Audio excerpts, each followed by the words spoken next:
good afternoon. I wanted to take a minute and share with you a breakthrough that I had the other day. A little background first.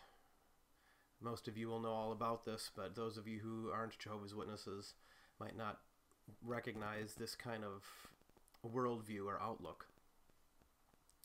As a Jehovah's Witness, I believed that I was part of something that was extraordinary, something that was unique in the world. I took great pride in knowing that Jehovah's Witnesses have never killed their fellow man in an act of war.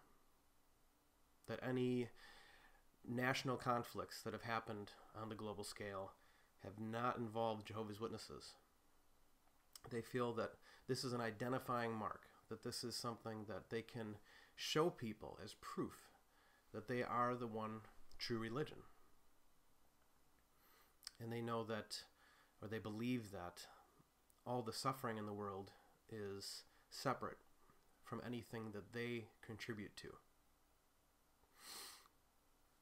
That's the way I thought. And the breakthrough I had the other day was at a stage production of the Vagina Monologues. If you've ever seen it, you'll know that there's light parts, there's humor, but there's also some pretty heavy subject matter dealing with violence against women in particular. And I will say here that I can't recommend the Vagina Monologues for everybody. If you're a conservative Christian, it's probably not something that you should go out and see, but I found it quite enlightening and really enjoyed it. But the moment I want to talk about is when a woman comes on the stage and she relates her experience as a victim of rape in Kosovo as part of a, what did she call it? A systematic tactic of war, I think is how she worded it. This systematic, extended period of violent rape. And it was very difficult to listen to, very graphic, and just an example of how awful man can be to his fellow man and woman. The breakthrough was that as I was listening to that,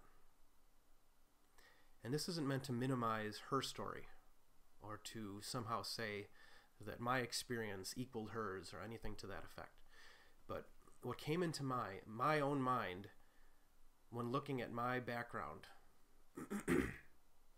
without me having to search for this thought, it came into my mind how awful we can be to each other and how awful the Watchtower organization is in the way it treats its members. It made me think of how many families are broken up because of organizationally mandated shunning. It made me think of how almost every single Jehovah's Witness has shunned many people. I myself have shunned many people, including two best friends, without remorse, without feeling.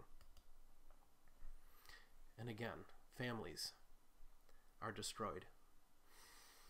Young ones in their late teens get themselves into normal teenage situations where they are finding out who they are and in the process maybe make a wrong choice, perhaps involving drug use, or maybe it's just some sexual exploration.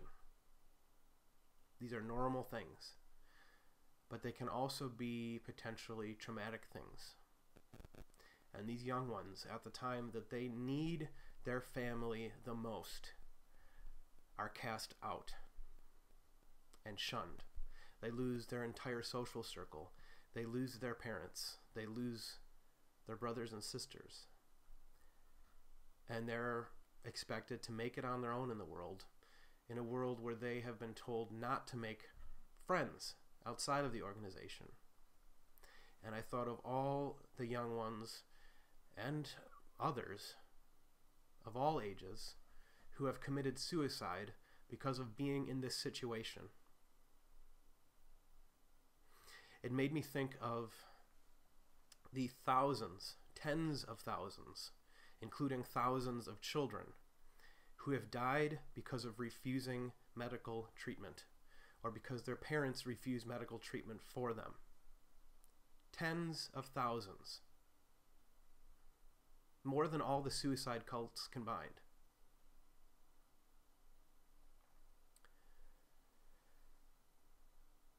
These thoughts came unbidden. These thoughts were not rationalized away by, oh, but it says in the Bible. No. These are harmful policies. The Watchtower organization is not the solution for mankind. It's part of the problem.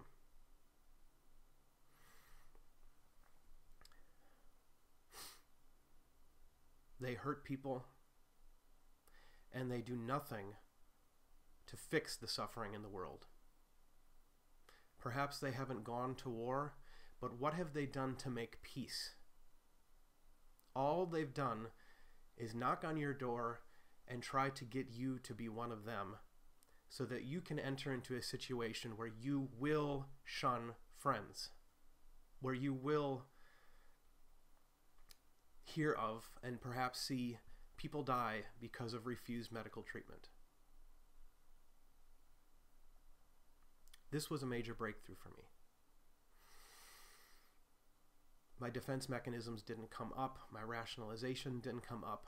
I could see the Watchtower for what it is.